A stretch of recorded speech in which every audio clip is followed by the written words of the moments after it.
কথাই বলে না, শেষ ভালো যার সব ভালো তার। আসসালামু আলাইকুম এভরিওয়ান, সবাই কেমন আছেন? আজকের দিনটা শুরু থেকে একটু ভিন্ন ছিল।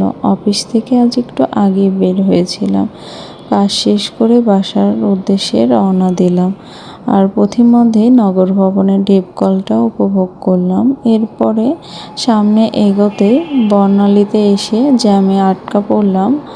আর এসে দেখি বর্ণালীর ভিসা অফিসের সামনে বিশাল ভিড়। অনেক মানুষ লাইনে দাঁড়িয়ে আছে, সবাই ভারতের ভিসার জন্য অপেক্ষা করছে।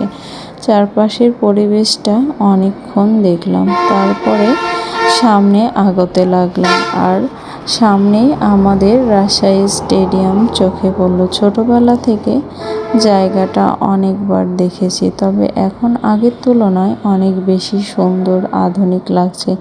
সময়ের সাথে সাথে নিজের শহরের এমন পরিবর্তন দেখতে সত্যিই ভালো লাগে। আর আগের তুলনায় স্টেডিয়ামের ভিতরেও সব কিছু অনেক পরিবর্তন করেছে, অনেক সুন্দর করেছে।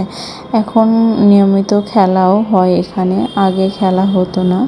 এরপরে বাসার উদ্দেশ্যে রওনা হলাম, কারণ আজকে আর্জেন্টিনার খেলা আছে, তাই একটু আগেই বাসায় যাচ্ছি। আর বাসায় এসেই দেখি আমার গ্যাস ফ্যানটা নষ্ট হয়ে গেছে। তাড়াহুড়া করে মিস্ত্রি ডেকে আগে গ্যাস ফ্যানটা ঠিক করে নিলাম। আর এই যে আমাদের আসল প্রতীক্ষার রাত হতেই আমরা বেরিয়ে পড়লাম, কারণ আসছিল আমাদের সবার প্রিয় আর্জেন্টিনার ম্যাচ। চারপাশে অনেক আর্জেন্টিনার সমর্থক, সবার মাঝে অন্যরকম উত্তেজনা কাজ করছিল। কিন্তু ম্যাচের শুরুতেই যখন মেসির গোল করতে পারলো না, তখন সত্যি বলতে মনটা খারাপ হয়ে গেছিল, অনেক কষ্ট হচ্ছিল।